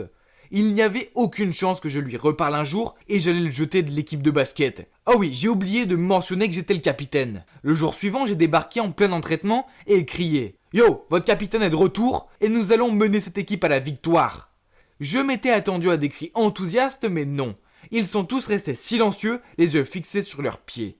Puis l'entraîneur est arrivé et m'a dit que j'étais exclu de l'équipe pendant au moins 6 mois. Ordre du médecin. Et devinez qui était le nouveau capitaine de l'équipe. Ouais, personne d'autre que mon super amigo Ben. Si je comprends bien, j'étais dans le coma. Donc mon meilleur pote Ben ici présent a non seulement piqué ma copine, mais aussi ma position en tant que capitaine. Waouh, qu'on me remette dans le coma s'il vous plaît. Parce que cette vie craint. Pas étonnant que ma mère m'ait dit qu'il avait déménagé. J'aurais aimé qu'il le fasse. J'étais furax et j'avais besoin de parler à quelqu'un. Alors je suis allé chez mon père. J'allais frapper quand j'ai entendu des voix à l'intérieur entre mon père et une femme. Je me suis faufilé à la fenêtre et j'ai commencé à filmer avec mon portable. Mais attendez, ce n'était pas une meuf quelconque, c'était Jenny. On ne peut pas cacher cela à Jack pour toujours. Il ne découvrira jamais, à moins que tu ne lui racontes. Alors continue à jouer le jeu. Voilà l'argent pour le mois. Maintenant je pars. Oh mon Dieu, je ne pouvais pas le croire. Ok, laissez-moi récoller les pièces. Mon père avait une liaison avec Jenny et le bébé était le sien. Ma mère l'avait découvert et avait divorcé, puis m'avait menti pour me protéger. Mais papa ne voulait pas le bébé, alors Jenny avait fait croire à Ben que le bébé était le sien. À présent, tout prenait un sens. Heureusement, j'avais la séquence de sa traîtrise. Il était temps de le menacer avec. Après tout, étant un élu local, la dernière chose qu'il voudrait serait que ce soit révélé au grand jour. Je trafiquais un faux email auquel j'ai joint la vidéo. Je connais ton sale petit secret et je vais te faire payer. Il a tout de suite répondu qu'il était prêt à payer 10 000 € pour la vidéo. Alors je lui ai donné un rendez-vous dans le parc à minuit. J'ai aussi envoyé la vidéo à Jenny et lui ai dit de venir dans le parc à moins qu'elle ait envie que ça fasse le buzz. J'y suis allé plus tôt et les ai attendus 2 heures après m'être caché dans un buisson. Ils ont eu l'air surpris de se voir, mais rien ne les avait préparés à me voir surgir du buisson. Oui, une crampe en criant « Voyons voir ce que nous avons là. Mon très cher père et mon adorable petit ami ayant un bébé ensemble. » J'ai pris mon portable tout en poursuivant. Comment as-tu pu me faire ça à moi et à maman? Je crois qu'il serait juste que le monde sache ce dont tu es capable. Mon père m'a supplié d'arrêter, mais j'étais furieux. Si furieux que j'allais le publier quand Jenny a soudain hurlé. Ne pouvez-vous lui dire la vérité maintenant? Oh Seigneur, quoi encore? Mon père soupira et commença à tout m'avouer. Accrochez-vous, c'est plus dramatique qu'une telenovela. Mes parents n'avaient pas divorcé à cause de Jenny. Cela faisait un moment que ça n'allait plus entre eux, mais ils restaient ensemble pour moi. Alors comme je n'étais plus dans les parages, ils ont décidé de se séparer pour de bon. Mon père n'avait pas de liaison. Le bébé n'était pas le sien, ni celui de Ben d'ailleurs. C'était le mien. Il savait que ce n'était pas bon pour la carrière de son fils si celui-ci devenait papa à un jeune âge. Alors il avait acheté Jenny pour faire croire à Ben que c'était son bébé. Oh mon Dieu, j'étais entouré de tarés. C'était trop pour moi. Alors je suis parti en courant, je me suis enfermé dans ma chambre pour essayer de faire le lien. Être dans le coma, ce n'était pas cool. Mais le pire, c'est que tous les gens à qui je tenais m'ont trahi ou m'ont menti. Le lendemain, Jenny est passée chez moi pour me demander si on pouvait se remettre ensemble. Bien sûr, j'ai accepté. Ah, je rigole, ma réponse a été « jamais de la vie ». Je veux dire, allez, faisons les comptes. Elle m'avait d'abord laissé tomber pour de l'argent et après elle avait eu une liaison avec mon meilleur ami. C'était fini pour de bon. Mais je continuerai à l'aider et je serai toujours là pour notre enfant. Ben a essayé de me parler à plusieurs reprises, mais je ne veux rien savoir de lui. Il rêve s'il croit que je veux redevenir pote avec ce menteur. Je suis toujours fâché que maman m'ait menti, mais je crois que je la comprends. Elle l'a fait avec les meilleures intentions. Après tout, elle voulait juste me protéger. Et puis, c'est la seule à être restée à mes côtés quand tout allait mal. Quant à mon père, il va me falloir beaucoup de temps pour lui pardonner vraiment. Mais j'essaye. Il a peut-être fait des choses assez horribles, mais c'est quand même mon père. Voilà, c'est à peu près ça. C'est fou, non? Le coma m'a tout pris, mais ça m'a aussi permis de voir le vrai visage de mes proches. Maintenant, j'ai décidé de suivre 2 règles. 1. Faire super attention à qui j'accorde ma confiance. Et 2. Ne jamais plus chanter près d'une fenêtre ouverte. Lina, pourquoi tu es juste ma cousine et pas ma maman ? Clara m'a regardée avec des yeux curieux. Je savais d'où venait cette question, car le sujet de la semaine à l'école maternelle était la famille. Les paroles innocentes de Clara me remplissaient de culpabilité. Étais-je une mauvaise personne ? Je me suis posé cette question tous les jours pendant les 4 dernières années. Oui, la petite fille à côté de moi n'était pas ma fille. Je l'ai volée à son vrai père. Et je l'ai élevée seule depuis. Tout a commencé avec mon oncle Oliver, qui est un homme d'affaires prospère et une personne très aimable. Je lui dois beaucoup, ainsi qu'à ma grand-mère, car ce sont eux qui m'ont élevée après la mort de mes parents dans un accident de voiture lorsque je n'étais qu'une gamine. Mon oncle n'a pas ménagé ses efforts pour combler la figure paternelle manquante dans ma vie. Mais il voulait aussi avoir un enfant biologique à lui, ce qui était un problème assez délicat pour un homme asexué comme lui. Un soir, je venais de rentrer de ma soirée avec mes amis quand je l'ai vu assis à la table de la cuisine, la tête dans les mains. J'ai demandé « Mon oncle, qu'est-ce qu'il y a ?» Il m'a regardé avec des yeux rouges gonflés, a soupiré puis a dit « Lina, c'est vraiment idiot. C'est juste que c'est mon anniversaire le mois prochain et je n'ai pas la seule chose que je désire le plus au monde. » Je l'ai pris dans mes bras et je l'ai réconforté. Je savais qu'il avait toujours envie d'avoir un enfant et je voulais l'aider. Alors ensemble, nous avons étudié la possibilité de recourir à une mère porteuse. Mon oncle était si content et il a fait tous les papiers pour se procurer un ovule de donneuse. Maintenant, tout ce qu'il lui fallait, c'était une mère porteuse. Il est donc passé par une agence locale de mères porteuses qui lui a présenté 5 profils de mères porteuses potentielles. Je jure qu'il a dû relire chacun d'eux une centaine de fois. Mais il a fini par en choisir un. Une femme appelée Camille. Sur le papier, Camille semblait parfaite. Elle était âgée de 31 ans et avait déjà un petit garçon en bonne santé appelé Martin. Un contrat a été établi. Tous les soins médicaux de Camille seraient payés et elle recevrait également une somme d'argent assez importante. Puis, lorsque le bébé aurait 1 semaine, mon oncle l'élèverait seul. Tout cela semble parfait, hein ? Eh bien, ça a vite pris une mauvaise tournure. Une fois que Camille est tombée enceinte, oncle Oliver a voulu être plus présent auprès d'elle pour pouvoir créer des liens avec le bébé. Une fois, je suis entrée dans le salon où de la musique classique était jouée et mon oncle appuyait sa tête sur le ventre de Camille pour voir si le bébé pouvait entendre la musique. Bientôt, rentrer à la maison et trouver Camille là est devenu la norme pour moi. Au début, cela ne me dérangeait pas car elle était toujours très gentille avec moi. Et nous avions même eu de petites discussions de temps en temps. Mais un matin, alors que je descendais les escaliers pour aller travailler, je l'ai aperçue dans le jardin, en train d'aider ma grand-mère à arroser les fleurs.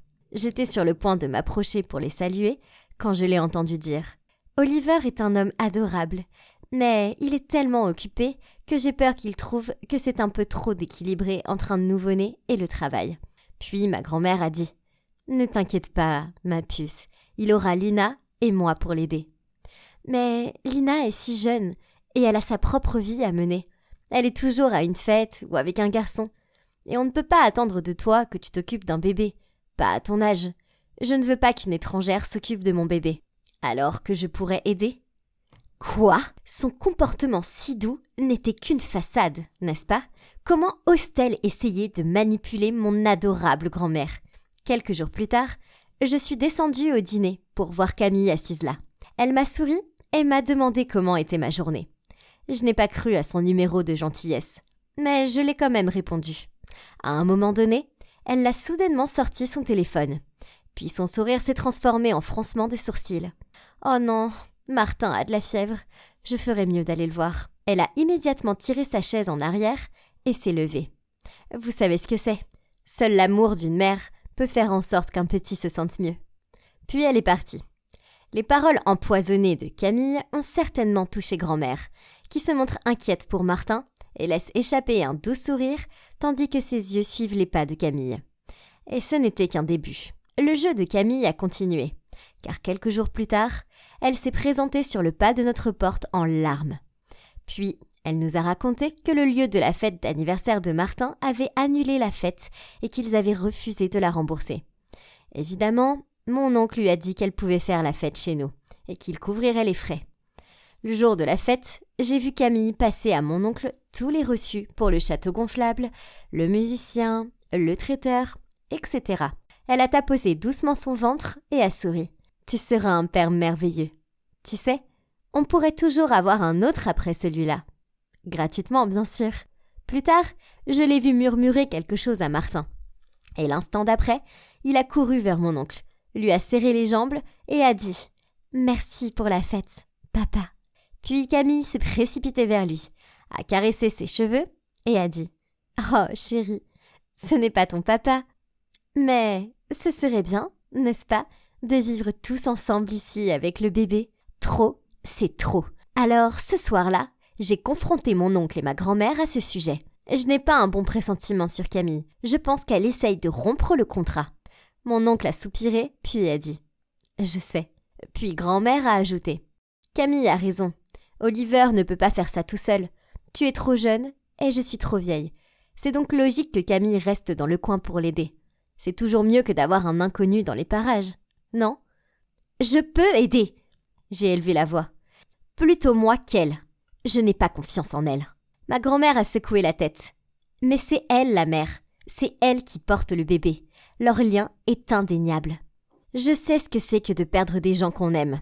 Camille va briser le cœur du bébé. J'en suis sûre. Elle ne pense qu'à elle. Mon visage est devenu rouge alors que j'ai élevé la voix. Mon oncle est resté silencieux. Puis il a soupiré et est sorti de la pièce. J'ai couru après lui et je l'ai tiré en arrière. « Mon oncle, tu as fait ton choix dès le début. Pourquoi le changer maintenant ?» Il a répondu en gardant les yeux rivés sur le sol. « Ta grand-mère n'a pas tort. »« Quoi ?» j'ai crié. « Arrête de laisser cette sorcière Camille te manipuler. » Il a secoué la tête et il s'est éloigné. Oh mon Dieu! Ils étaient contrôlés comme des marionnettes. Il fallait que ça cesse. Donc, j'ai décidé de confronter Camille à ce sujet.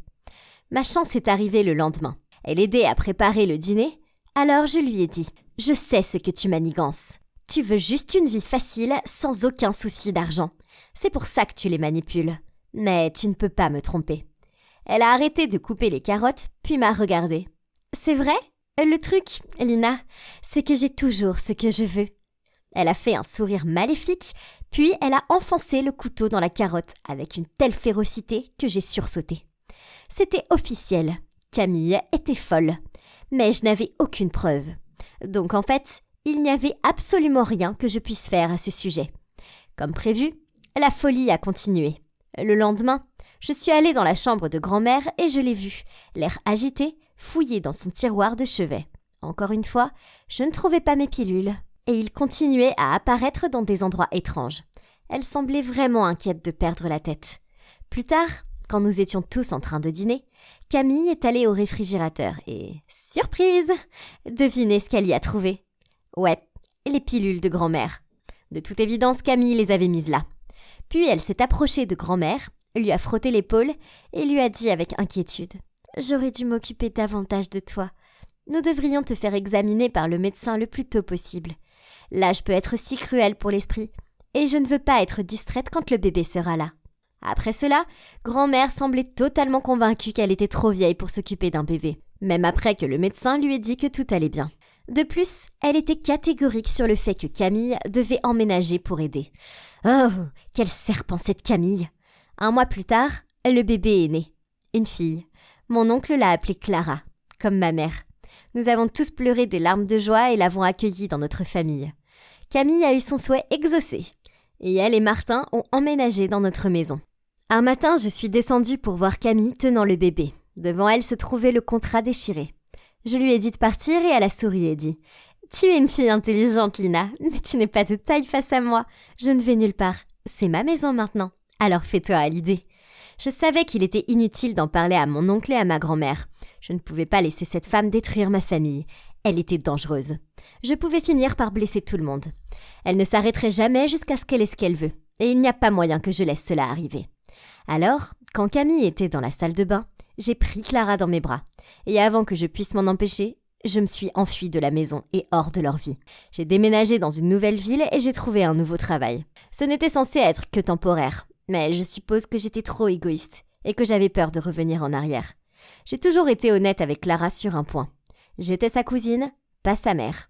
Alors, Quand Clara a dit ces mots, « Lina, pourquoi tu es seulement ma cousine et pas ma maman ?» Je me suis sentie si coupable. Elle ne pouvait pas avoir de relation avec son père à cause de moi. Oui, j'avais voulu que ma famille sorte du piège de Camille. Mais ce que j'ai fait n'était pas juste pour mon oncle. Je le savais maintenant. Je n'avais aucun droit d'éloigner sa fille de lui pendant 4 ans. Je me sentais si mal en pensant à la tristesse et à la blessure que j'avais dû causer à lui et à ma grand-mère. La culpabilité me rongeait et je savais que je ne pouvais plus continuer comme ça. J'ai donc appelé un vieil ami de la famille et je lui ai demandé d'approcher mon oncle. Plus tard dans la journée, mon ami m'a rapporté un message de sa part. « Camille est partie et ne reviendra pas. Tu avais raison à son sujet. Bien sûr, elle n'en voulait qu'à mon argent. Après ton départ, elle ne semblait plus du tout se soucier de Clara et a même menacé d'aller voir les flics pour te dénoncer si je ne la payais pas. S'il te plaît, reviens vers moi et ta grand-mère. Nous ne sommes pas contents de ce que tu as fait, mais nous savons que tu avais de bonnes intentions. On t'aime et on veut juste que nos filles reviennent à la maison. » Des larmes ont coulé sur mon visage. Ils avaient trouvé dans leur cœur la force de me pardonner. Fuir n'avait jamais été la solution, même si je l'avais fait avec de bonnes intentions. Il était temps d'arrêter de fuir, il était temps de rentrer à la maison. Alors, j'ai regardé la petite fille qui me rappelait tellement mon oncle. Clara, j'ai pris sa main. Tu es prête à rentrer à la maison chez ton papa ? Ok Cupcake, dis ah. Ah. Oh, ils étaient vraiment en train de se nourrir l'une l'autre. Sérieusement, comment j'étais censé me concentrer sur le film avec eux en train de faire ça? C'est dégueulasse. Agacé, je me suis levé, j'ai renversé mon seau de popcorn sur leur tête et je suis parti. Ne paniquez pas, je ne suis pas fou. Ce n'était pas n'importe quel couple, non, je les connaissais bien. La fille Béatrice, c'est ma meilleure amie. D'aussi loin que je me souvienne, c'était juste elle et moi. Les meilleurs amis du monde. Mais un jour, ce type, Adam, a débarqué de nulle part et hop, ils ont commencé à sortir ensemble. Vous savez ce qui était le pire ? Ce Adam avait 2 ans de moins que nous. Ils étaient si immatures. Sérieusement, à chaque fois que je faisais des plans avec Béatrice, ils nous suivaient aussi. Soudain, mon téléphone a sonné. C'était Béatrice. J'ai levé les yeux au ciel en répondant, sachant qu'elle allait être furieuse. « Stéphane, comment as-tu pu ? Je n'arrête pas de trouver du popcorn dans mes cheveux. C'est dégoûtant, tu es si enfantin. » Ouais, peu importe. C'était elle qui m'avait transformé en 5e roue du carrosse pour notre soirée cinéma prévue. J'ai mis fin à l'appel. J'avais fini de lui parler. C'est alors que j'ai vu l'article des nouvelles apparaître sur mon téléphone. Il y avait une alerte météo pour un orage magnétique bizarre. Il était conseillé à tout le monde de rester chez soi et d'éteindre tous les appareils électroniques. Ça me convenait, ce n'était pas comme si je voulais rester en dehors de toute façon. Je suis donc rentré chez moi et me suis endormi directement. Le lendemain matin, je me suis réveillé et hey, pourquoi mon père était-il assis au bout de mon lit ? Je me suis frotté les yeux et lui ai demandé ce qui se passait. Il semblait perdu dans ses pensées, puis il a posé sa main sur mon épaule et a dit « Rien mon fils, si tu as envie de parler, je suis là pour toi, je comprends. » Puis il a quitté ma chambre. Hein ? Qu'est-ce qui s'est passé ? Je suis descendu pour le petit déjeuner, c'est alors que j'ai entendu ma grand-mère dire « Je vais vous prouver qu'il ne l'est pas. » Puis j'ai entendu papa dire « Maman, ce n'est pas grave, même si c'est vrai, c'est toujours notre Stéphane. » Mais quand je suis rentré dans la cuisine, ils se sont tués et m'ont regardé. J'ai dit « Hey, les gars, c'est quoi le problème ?» Alors ma mère a répondu en me passant une assiette de crêpes. « Rien, fils. » Même ma petite sœur Laïla se comportait bizarrement. Elle m'a fait un sourire bizarre puis a secoué la tête. Ok, c'était bizarre, mais j'ai juste haussé les épaules et j'ai mangé mon petit-déj. Après, maman m'a demandé de l'aider dans la rocaille. Oui, bien sûr, je veux dire, ce n'est pas comme si j'avais quelque chose de mieux à faire. Mais laissez-moi vous dire que ces pierres sont beaucoup plus lourdes qu'elles n'en ont l'air. Alors que je me battais pour en porter une, j'ai soufflé à maman. « Où veux-tu que je mette ça ? C'est si lourd, tu peux pas appeler papa pour aider ?» En secouant la tête, elle a dit « Non, tu peux le faire, tu n'es pas un garçon faible. » Puis elle a continué à me demander de porter le tas de pierres dans tout le jardin. J'ai continué jusqu'à ce que j'ai le bras gelé et que je n'y arrive plus. J'ai dit à maman que j'avais besoin de faire une pause et j'ai commencé à me diriger vers l'intérieur. Elle m'a crié après « Non, tu peux le faire tout seul, tu es un grand garçon fort. » Je ne comprends pas. Pourquoi ne voyait-elle pas que j'étais épuisé ? C'est alors que j'ai aperçu Béatrice qui me regardait par-dessus la clôture. Elle m'a souri et m'a fait signe de venir. Attends un peu, elle n'était pas encore fâchée contre moi ? Qu'est-ce qui avait changé alors ? Je m'en fiche, j'avais besoin d'échapper à maman. Alors je suis allé la voir, elle s'est excusée pour hier, puis m'a demandé si je voulais aller faire du shopping. J'ai accepté, n'importe quoi pour éviter de me trimballer des pierres. Alors que je me dirigeais vers la voiture de Béatrice, j'ai aperçu mon voisin devant sa maison. Je lui ai souri, mais il m'a jeté un regard bizarre et s'est mis à rire. J'ai rapidement baissé les yeux sur mon pantalon. Non, je n'avais pas oublié de remonter ma fermeture éclair. Alors, Pourquoi se moquait-il de moi? Je pensais à la façon dont tout le monde était bizarre pendant que je montais dans la voiture, puis j'ai pensé tout haut. Peut-être que c'est la tempête, elle a rendu tout le monde fou. Puis j'ai raconté à Béatrice toutes les choses folles qui s'étaient passées. Elle a hoché la tête et a dit « Ouais, ça doit être à cause de la tempête ».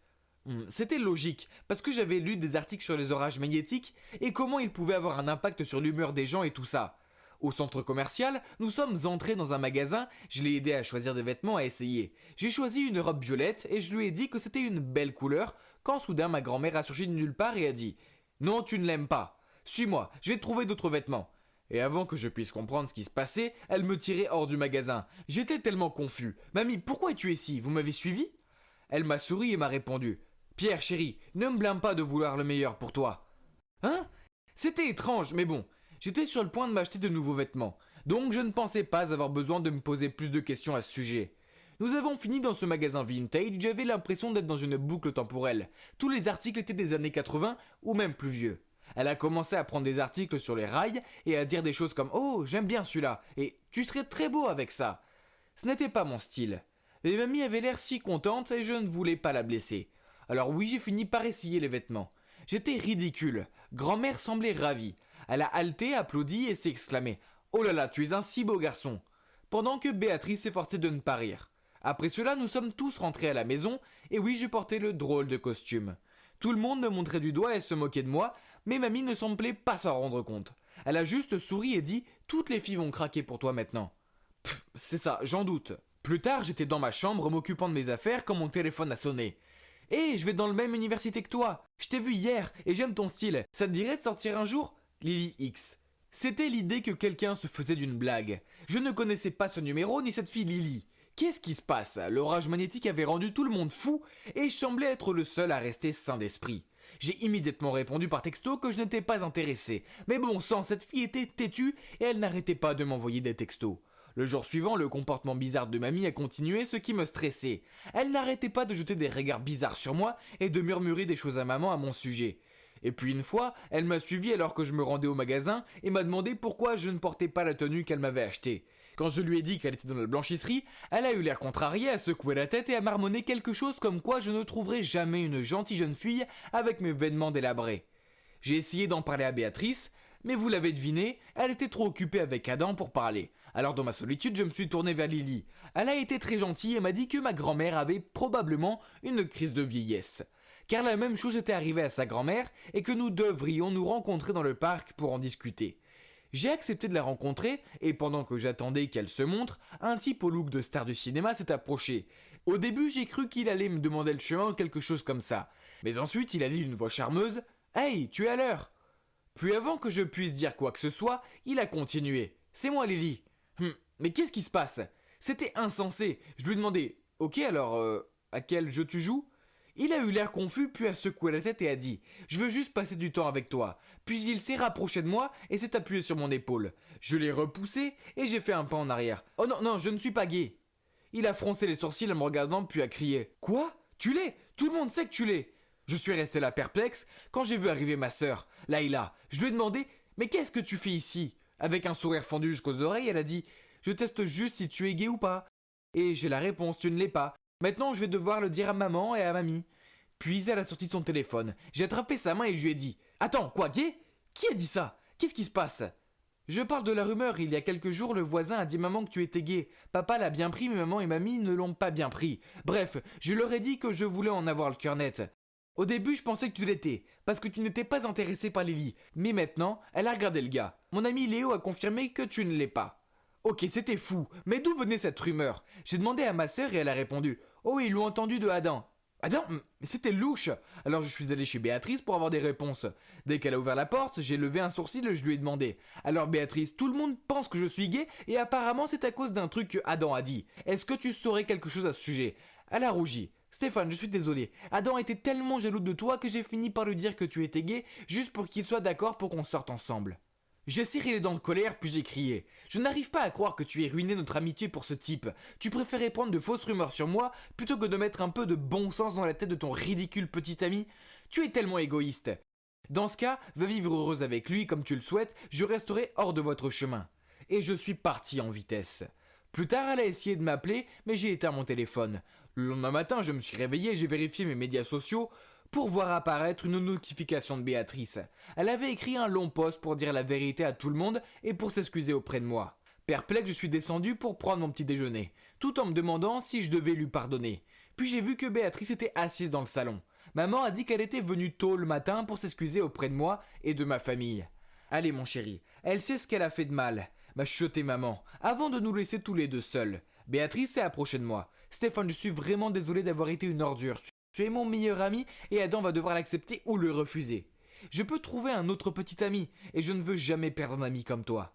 Elle m'a tendu les bras, j'ai hésité puis on a fini par s'enlacer. Ainsi Béatrice et moi sommes à nouveau meilleurs amis. Ma famille, elle, est redevenue aussi folle qu'avant. C'est vrai que ce n'était pas cool de la part de Béatrice de lancer une rumeur sur moi. Mais si j'étais gay, qu'est-ce que ça ferait? J'ai dit à mamie et à maman. Je suppose qu'elles sont toutes les deux vieux jeux et qu'elles doivent s'adapter un peu plus à notre époque et réaliser que ça n'a pas d'importance que j'aime les filles ou les garçons. Puisque dans tous les cas, je suis toujours moi, le même vieux Stéphane. Et à la fin de la journée, oui, je suis ce gars qui pensait que l'orage magnétique rendait tout le monde fou. Une chose est sûre, Béatrice ne me laissera jamais oublier ça. Haha. Bonjour, c'est moi, Alexine, cachée derrière des buissons et espionnant une fille. Ne me méprenez pas, je n'ai pas le béguin pour elle et je ne suis pas non plus une vraie psychopathe. Je fais juste une faveur à mon pote Damon. Mais si j'avais su à quel point tout cela allait se développer, je n'aurais jamais accepté de l'aider. Tout a commencé quand Damon est tombé amoureux de cette fille, Sophia. Elle avait ce charme mystérieux qui lui a donné tout de suite envie de lui parler. Et il l'a fait. Mais elle ne l'a même pas regardé, elle est juste partie. Aïe, je ne l'aimais pas du tout. Elle était tellement arrogante. Mais Damon n'a pas laissé tomber si facilement. Il a essayé toutes sortes de choses pour attirer son attention, même attendre le bus avec elle alors qu'il avait une voiture, mais rien ne fonctionnait, et cela le rendait malheureux. Il m'a supplié de l'aider, mais j'ai dit « pas question !» Puis il a dit « Oh, s'il te plaît, Alexine, tu es une fille, alors deviens son amie ou quelque chose du genre. Peut-être que tu peux découvrir ce qu'elle aime, ses plats préférés, sa musique, etc. Puis je pourrais essayer de l'impressionner. S'il te plaît, je t'en supplie. Je te prêterai même ma Nintendo Switch pour 1 mois si tu es d'accord. Tu ne peux pas dire non à ça. » Il m'a convaincu grâce à cela. Je ferais n'importe quoi pour avoir une Nintendo Switch. Bien, marché conclu, mais ne me reproche pas si ça ne marche pas. Donc après la classe, ce jour-là, j'ai cherché Sophia. Elle était à l'arrêt de bus et j'étais sur le point de l'approcher, quand soudain elle s'est éloignée. J'ai décidé de la suivre et en chemin, elle s'est arrêtée pour aider une vieille dame à traverser la route. Waouh, j'ai été surprise. Pour quelqu'un avec un visage si froid, elle avait un cœur plutôt chaud. Peut-être qu'elle n'était pas si mauvaise après tout. Après cela, elle a commencé à marcher vers le parc et à ce moment-là, la nuit commençait à tomber. Que faisait-elle? Elle s'est assise sur un banc dans une partie effrayante du parc, comme si elle attendait quelqu'un. Je me suis cachée derrière un buisson pour qu'elle ne me voie pas, mais j'étais complètement paniquée. Soudain, 2 types sont apparus et ont commencé à lui parler. Mais ils n'avaient pas l'air d'être des connaissances. Oh mon Dieu, elle avait l'air paniquée, je devais l'aider. J'ai rapidement crié « Officier, à l'aide! S'il vous plaît, aidez-nous! Il y a 2 types qui nous dérangent !»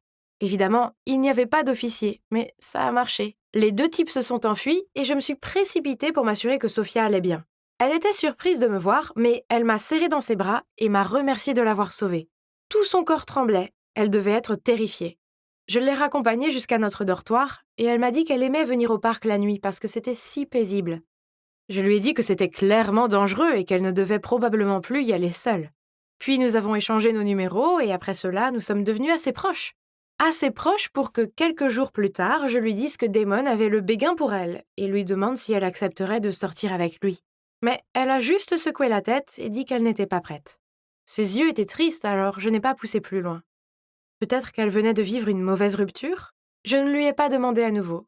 Mais un soir, je me rendais à son dortoir pour une soirée cinéma quand j'ai entendu 2 personnes se battre. C'était Sophia et un type et elle pleurait. On aurait dit que le type allait la frapper, alors j'ai couru et j'ai dit « Hé, mais qu'est-ce que tu fais? Laisse-la tranquille ou j'appelle les flics !» Il s'est juste moqué de moi et a dit à Sophia « On n'a pas encore fini ». Puis il est parti en trombe. J'ai demandé à Sophia si elle allait bien et qui était ce type, puis elle m'a dit que c'était son ex et qu'il essayait de se remettre avec elle, mais qu'elle n'était pas intéressée. En me racontant cela, elle s'est mise à pleurer et a dit « À cause de lui, j'ai tellement peur et je suis si anxieuse. J'ai même trop peur pour dormir la nuit. » Je me suis sentie si désolée pour elle. Je lui ai dit que j'étais là pour elle et qu'elle pouvait m'appeler à tout moment. Eh bien, peut-être que je n'aurais pas dû dire ça, car c'est exactement ce qu'elle a commencé à faire. Chaque nuit, elle m'appelait, et on finissait par discuter jusqu'à 3 heures du matin. J'étais tellement épuisée, mais je voulais l'aider. Elle semblait si anxieuse tout le temps. Damon savait qu'on discutait beaucoup, mais il avait arrêté de demander des nouvelles de Sophia. Il semble qu'il ait perdu tout intérêt et qu'il s'inquiète plus de me voir ressembler à un zombie de The Walking Dead. Tu as sérieusement besoin de dormir, Alexine. Éloigne-toi de Sophia, elle a clairement des problèmes. C'est probablement mieux de ne pas trop s'impliquer. Plus facile à dire qu'à faire. Mais cette nuit-là, j'ai décidé de ne pas répondre à son appel. Je me suis couchée tôt, et quand je me suis réveillée le lendemain matin, j'avais environ 20 appels manqués et 50 textos d'elle. Oh mon Dieu! Certains d'entre eux disaient qu'elle se sentait si seule et que je l'avais abandonnée. Et l'un d'eux disait « Si tu ne décroches pas, je vais tout faire. » Ok, c'était fou! Je l'ai immédiatement appelée, mais elle ne décrochait pas. Je me suis précipitée à son dortoir, mais personne ne répondait. J'étais paniquée et je tapais sur la porte en criant « Sophia! Ouvre cette foutue porte !» Mais il n'y avait toujours pas de réponse. J'avais peur qu'elle ait fait quelque chose de mal, alors j'ai demandé à des étudiants de m'aider à défoncer la porte. Et c'est alors qu'elle a ouvert la porte. Je n'ai jamais été aussi heureuse de voir quelqu'un en vie.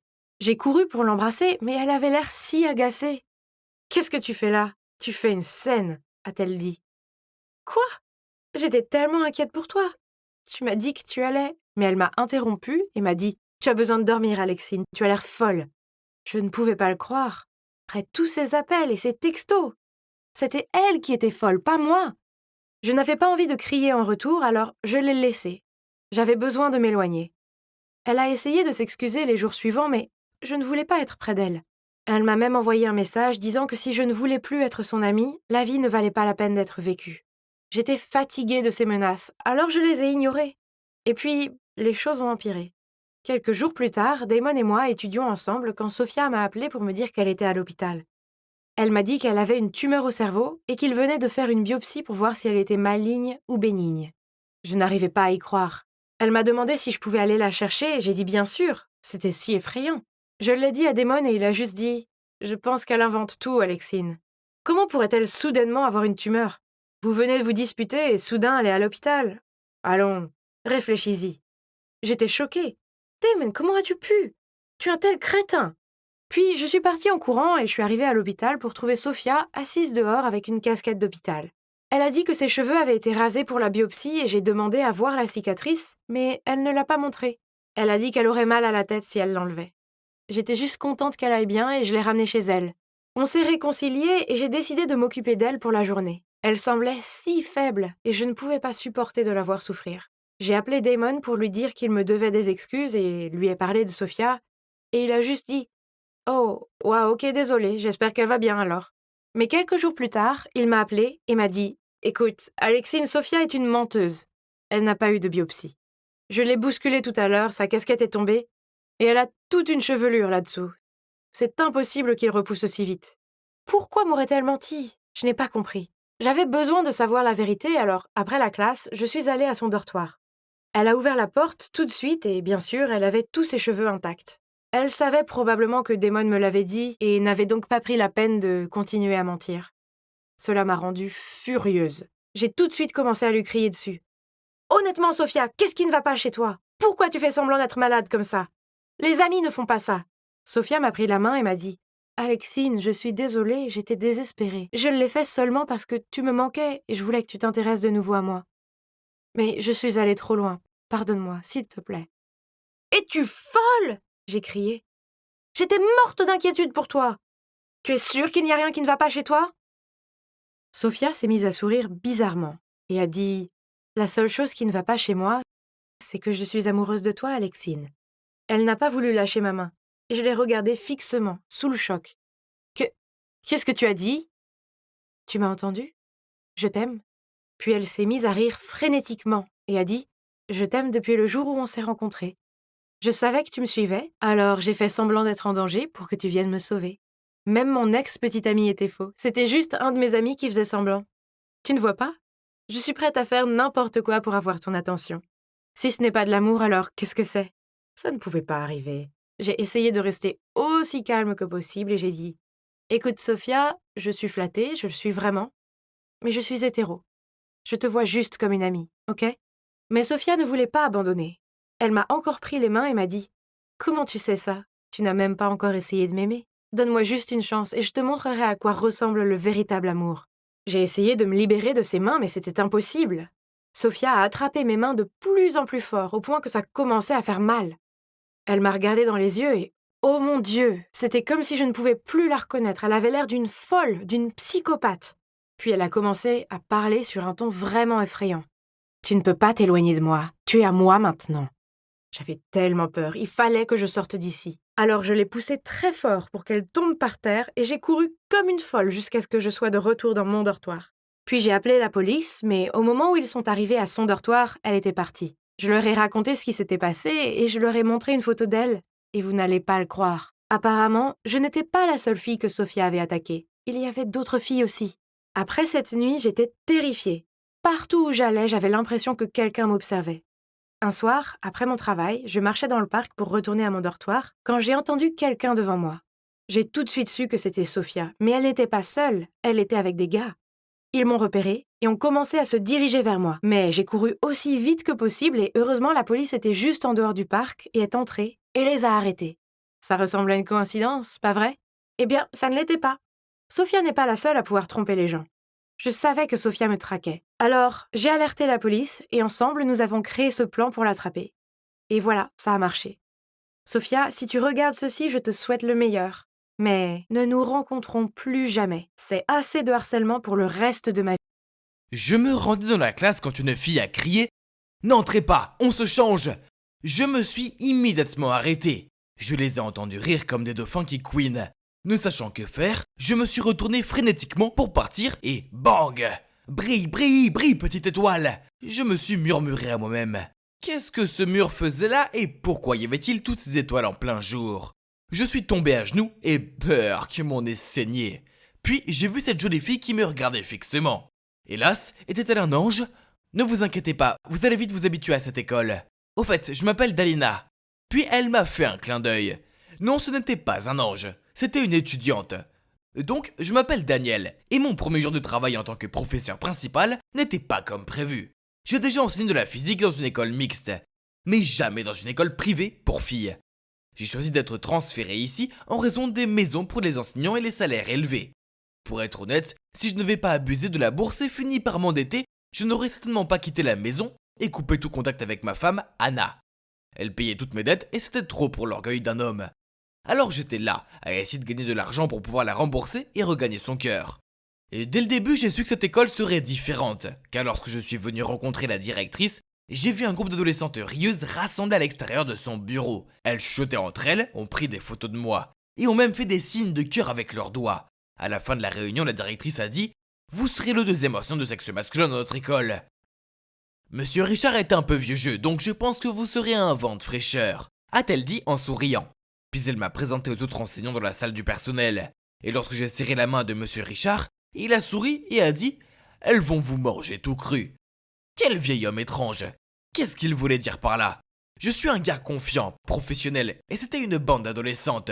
Ce travail doit être un jeu d'enfant, non? Puis j'ai vu un groupe d'étudiantes avec leurs lèvres pressées contre le verre dépoli. Elles ont rigolé et se sont enfuies. Bref, pour en revenir à mon premier jour complet ici, j'ai laissé Dalina m'aider à me lever. J'ai mis un tissu dans mon nez pour arrêter le saignement, puis je me suis rappelé ma devise. Se connaître soi-même est le vrai progrès. Puis j'ai pris une profonde inspiration et j'ai essayé de commencer ma classe professionnellement. Des dizaines de paires de yeux me fixaient. J'avais l'impression qu'on me regardait pour le dîner. Ensuite, des vêtements de sport sont éparpillés dans la pièce. Burk, encore pire. Il y avait cette odeur bizarre qui frappait directement mes organes olfactifs. Ce n'était pas la douce odeur d'un parfum ou autre. C'était comme des odeurs corporelles intenses. C'est étrange. Peut-être que mon sens de l'odorat était affecté par mon saignement de nez. Peu importe, la leçon doit continuer. Alors que je marchais dans la classe, un cri est venu du coin. Alerte code rouge! Puis cette fléchette rose est passée devant mon visage. Et j'ai dû me pencher en arrière pour l'esquiver. Mon cœur s'est arrêté de battre pendant une seconde. Comme dans un manga japonais, la fille l'a attrapé à la manière d'un ninja. Mais attendez, j'ai regardé de plus près et j'ai découvert que c'était juste un tampon. Mon Dieu, qu'est-ce qui se passait? Mon premier jour de travail avait été mouvementé. J'avais besoin de m'allonger et de boire un verre. Mais les choses se calmeront quand l'excitation de ma présence sera dissipée, non? Pas du tout. Chaque jour semblait devenir plus fou. J'ai bientôt eu mon propre fan club. Car chaque midi, Dalina et ses amis me suivaient partout. Et chaque matin, elle m'apportait une bouteille de jus de fruits avec un mot mignon collé dessus. Les choses se sont envenimées quand un jour à la cafétéria, Dalina s'est approchée de moi, a tordu une mèche de ses cheveux et a dit « Monsieur, je vous aime bien ». Sachant très bien ce qu'elle voulait dire, j'ai essayé de répondre naturellement. « Je t'aime bien aussi, tu es une bonne élève ». Elle a mis son bras autour de moi et d'une voix de dragueur a dit « Non, je veux dire que je t'aime bien ». Je suis devenu tout rouge et j'ai instantanément desserré ma cravate. Bon sang, il faisait chaud ici. À l'aide, envoyez de l'aide. J'ai forcé un sourire et lui ai dit que j'avais une réunion, puis je suis sorti aussi vite que possible. C'était intense, mais heureusement, j'avais une journée de sport pour me distraire de toutes les hormones des adolescentes. J'étais dans l'équipe d'athlétisme à l'époque, alors j'ai réservé ma place dans la course de fond des professeurs. Alors que je m'échauffais, j'ai vu Dalina et ses amis tenant une énorme pancarte avec mon visage dessus. Les professeurs d'autres écoles ont tous rigolé quand ils l'ont vu. Quelle horreur! Puis la course a commencé et j'avais des kilomètres d'avance sur tous les autres. C'était un vrai jeu d'enfant. Je serais certainement le champion. Puis j'ai entendu Dalina siffler vers moi et une autre fille a crié « Nous vous aimons, monsieur !» Puis que j'ai trébuché sur mes propres pieds, je suis tombé et je me suis foulé la cheville. Aïe! Un par un, les professeurs m'ont rattrapé. Même monsieur Richard. C'était humiliant. Je voulais que le sol me dévore.